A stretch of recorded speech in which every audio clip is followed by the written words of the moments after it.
He'd been sitting on that park bench for 3 days. Same coat, same stare, same silence. Most people glanced at him, then quickly looked away. There was something uncomfortable about seeing someone so still. Some pitied him, some ignored him, but nobody noticed the detail that mattered most. He wore a military-issue wristwatch, and the glass was still cracked from a mission in 2007.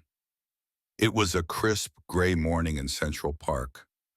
The old man sat quietly at the edge of the lawn near Fifth Avenue, a heavy wool blanket wrapped around him, face hidden under a scruffy beard and weather-worn hat. He looked like every other homeless person in the city forgotten by time. But when 9-year-old Leo approached him, the illusion cracked. "Sir, are you hungry?" the boy asked, pulling a sandwich from his coat pocket. His mother, Clara, had packed 2 that morning. Leo decided one belonged here. The man didn't lift his head, but slowly reached out and took the sandwich. His movements were precise, almost trained. His fingers were steady, his shoulders still squared. When their eyes met, Leo felt something, a cold fire, a command, like being stared down by history itself. "Come, Leo," Clara said, gently pulling him back. "We shouldn't—" But she hesitated. Something caught her eye. Around the man's neck, just under the collar, hung a tarnished chain, and on it a weathered military insignia. U.S. Army, Brigadier General. The next morning he was still there. But this time, Clara wasn't the one who approached. It was Officer Harris from Central Park Patrol. "All right, sir," Harris said kindly. "Can't sleep in the park. Up you go." The man raised his head. For the first time he spoke, his voice was deep, controlled, sharp. "I'm still on duty. Give me the code." Harris blinked. "What?" "Task Force Alpha," the man continued. "Protocol 13C, command chain compromised. Verify clearance." Harris chuckled nervously. "Okay, let's get you some help, sir." But before he could radio in, something buzzed overhead. A small drone, civilian grade, hovered just above the trees. Without hesitation, the man pulled a device from his coat, a small black clicker. He pressed it once. The drone stopped midair and crashed to the ground. Harris froze. "What the hell?" The old man walked over, picked up the cracked drone, and calmly removed a chip from inside. He slipped it into his pocket and whispered, "They've found me." Hours later, inside a CIA facility in Langley, Virginia, alarms buzzed. A facial recognition hit had triggered from a surveillance network linked to New York City's parks. The match was flagged as impossible, but the system didn't lie. Match Thomas Reeves, Brigadier General, missing in action, presumed dead 2011. An analyst stared at the screen. That man died 14 years ago. But the footage was clear. The stance, the eyes, the scar on his left hand. It was him. And if General Reeves was alive, someone had gone to great lengths to hide it.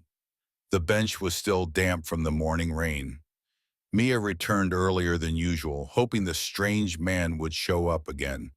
She couldn't explain it, but something about him felt deliberate, not like the others she met during her outreach work. He wasn't broken, he was waiting. And at 7:16 a.m. sharp, he appeared. Same coat, same boots, same quiet gravity. But this time something was different. As she approached, she noticed it. A chain around his neck, half exposed beneath his collar. And hanging from it, an old military tag, but not a standard ID. This one was blackened, burnt around the edges, and carved into the metal, barely visible. Ash, She sat beside him cautiously. "You came back," she said. "I never left," the man replied. She blinked. "You were watching me?" He shook his head. "I was watching them." They sat in silence for a moment. The city moved around them, but this little patch of the park felt suspended in time. Then he pulled something from his pocket, a small weathered medal. He handed it to her without a word. It was tarnished, bent at the edges, but the inscription on the back was chilling. KIA by choice. Ash Protocol. Mia whispered, "What is this?"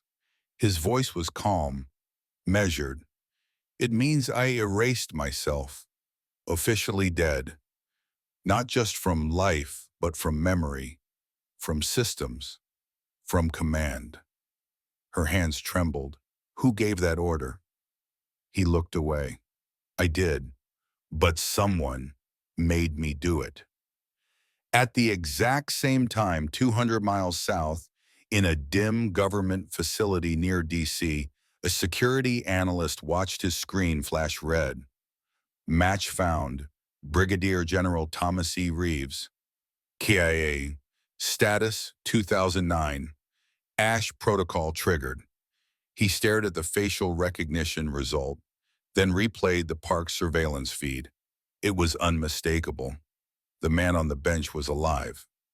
Moments later, a secure elevator opened, and a man in a gray suit with old scars on his hands walked into the surveillance room. Colonel Miles Rourke, retired. Clearance level, black tier. He said only one thing: "Is the Ash Protocol still live?" No one answered, because if General Reeves was back, something had gone very, very wrong. Back on the bench, Mia handed the medal back. "Why now?" she asked.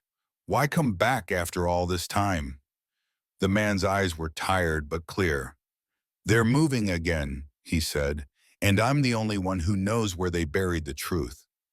Just then her phone buzzed. "Unknown number. Stay away from him. This is not your war." Mia showed him the screen. "What does this mean?" The man slowly stood. For the first time, he seemed fully alive. "It means you have a choice," he said. "Walk around, yeah, pretend none of this is real." He looked her dead in the eyes. "Or help me stop what's coming, because it won't stop on its own." And with that, he turned and walked toward the edge of the park, and Mia followed. The man had no home, no ID, and no reason to still be alive. But someone somewhere was very upset that he was. That afternoon, Mia noticed it first. A white van parked across from the cafe where she worked weekends. No logo, tinted windows, engine off, but it had been there for hours. She thought it was nothing. Until she saw the same van again, 2 blocks from her apartment. The next morning, a black SUV, different street, same pattern, watching, waiting. At the park, Reeves was sitting on the bench, but this time he wasn't alone. He had taken the back panel off an old broken payphone and was rewiring something inside with startling precision. "What are you doing?" Mia asked. "Setting bait," he said. She laughed nervously. "You know they're watching me, right?" "Yes," he replied. "That's why you're still alive." He handed her a piece of paper. It looked like an address, but in reality, it was a set of coordinates. "Meet me there at 2 a.m. Don't come early. Don't be followed. Burn this after reading." She opened her mouth to ask more, but he was already gone. That night, Mia followed the instructions. She ditched her phone, switched trains 3 times, changed clothes in a public restroom. She didn't know why she trusted this man or why she felt safer with him than the police. The coordinates led her to a junkyard in Queens. Buried between rusted trucks and collapsing containers, there was a locked Free 8 door hidden behind stacked tires. It creaked open just before 2 o'clock a.m. He was already inside, and so was his past. The bunker was a time capsule. Old surveillance monitors, cracked maps, military files sealed with wax and string. In the corner sat a massive, dusty file box marked Ash Reclamation, Eyes Only. He pointed to it. That's what they killed me for. Mia hesitated. What's in there?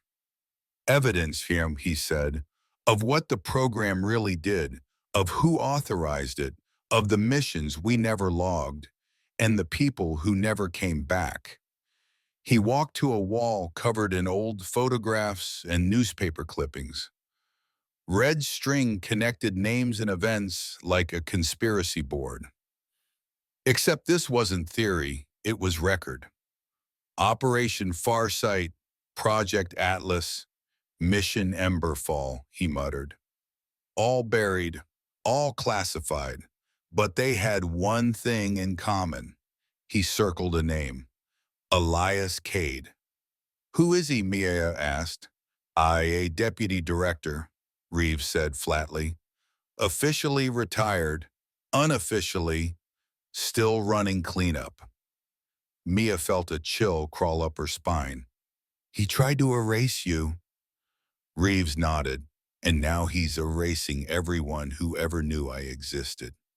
She looked at the board again. Her own photo was now pinned there, added just minutes ago. I don't belong on this wall, she said. But Reeves looked her dead in the eyes. You do now. Just then the power flickered. Reeves moved fast, grabbing Mia by the arm and dragging her behind a steel cabinet. A small red laser danced across the wall. Then another. Someone was outside, more than one. Breached already, he muttered. They're faster than I thought. Gunshots cracked through the bunker door. Metal groaned. Alarms screamed. Reeves threw her a vest and a flashlight. No matter what happens, you go through that tunnel, left then right. It'll take you to a drainage canal 2 blocks east. What about you? She cried. He locked eyes with her. I'm already dead, but they can't kill me again if they don't find you. The next second he was up, weapon drawn, stepping into the flashing shadows. And Mia was running, heart pounding, air burning in her lungs. As she crawled through the tunnel, the last thing she heard was a single gunshot and the silence that followed. She didn't know if he made it out or if she'd ever see him again. But as the sun rose over Queens and sirens wailed in the distance, Mia knew only one thing. She was now part of a war that officially didn't exist, and the only person who could help her had just vanished again. Mia didn't sleep. She wandered the city in layers, street to street, subway to subway, trying to disappear. But no matter how far she went, the shadows followed. The world felt colder now, not just dangerous, but quiet, like something was watching and waiting. Reeves had vanished again. No body, no blood, no trace, only the echo of that final gunshot. But she had something now, something they wanted. In her backpack, wrapped in cloth and duct tape, was a single folder Reeves had shoved into her hands before the attack. It was labeled Operation Hollow Star, Level 9. Clearance, do not copy. The contents inside were disturbing. Photos of soldiers with no insignia. Psychological evaluations marked failed, released. Maps with cities circled in red. And in the center, a black and white image of Elias Cade shaking hands with a man whose face had been scratched out manually. One phrase kept repeating in the documents: prototype cognitive erosion. Mia needed help, but she couldn't go to the police. She couldn't go home. So she went somewhere no one would expect. Her old college professor, Dr. Reed Avery, a military historian and former Army contractor. He opened the door slowly. "Mia?" She stepped inside and unwrapped the file. He didn't speak for a full minute. Then, "Where did you get this?" "From someone who's supposed to be dead." He sat down heavily. "Then you've just stepped into something you can't walk out of." Avery explained it slowly, carefully. Hollow wasn't a mission. It was a test. A prototype behavioral control program run off the books by a Black Ops division, using enhanced trauma conditioning on elite soldiers. But it had a flaw. The soldiers started remembering, and some of them, like Reeves, refused to forget. "That's why they buried him," Avery said, "because he knew what they tried to erase." Mia's hands shook. "Then why give me this?" "Because now, you know." He leaned forward. "There's one place left you can go, an encrypted site used by whistleblowers inside the intelligence community. You upload these files, the world will see everything." But before she could answer, the lights went out. Avery stood. "Stay here." Footsteps outside, 3 of them. Silent, precise. Avery opened his drawer and pulled out a gun. "I used to believe in the system," he whispered.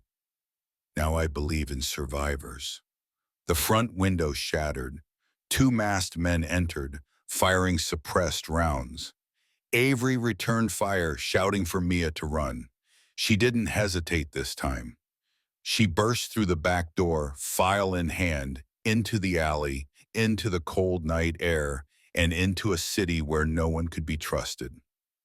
20 minutes later, hidden in a storage unit she used to use in college, Mia finally opened her laptop. She accessed the encrypted whistleblower server and began uploading the documents from Operation Hollow Star. It was slow, painfully slow. 43%, 61%, 72%. Then the screen went black. A message appeared. "This isn't your story to tell." She stared, breath frozen. Then the screen flickered again. And this time it wasn't a message. It was a face, Reeves, bruised, bleeding, alive. "Mia," he said, voice strained, "you need to listen very carefully." And then the feed cut. Someone had him. Someone powerful. And they knew Mia was still out there. The upload was blocked. The world would still sleep. Unless she did the one thing Reeves never could, expose the truth and survive it. Mia stared at the screen long after it went dark. Reeves was alive, barely, and someone had made sure she knew it. But why show his face at all? If they wanted him erased, why keep him breathing? Because it wasn't about him anymore. It was about her. She had the last piece of the puzzle, and they wanted her to hesitate. They didn't realize they were already too late. Reeves had once said, "Dead men can still win wars if someone's left to carry the orders." Now Mia understood what he meant. The files weren't just evidence.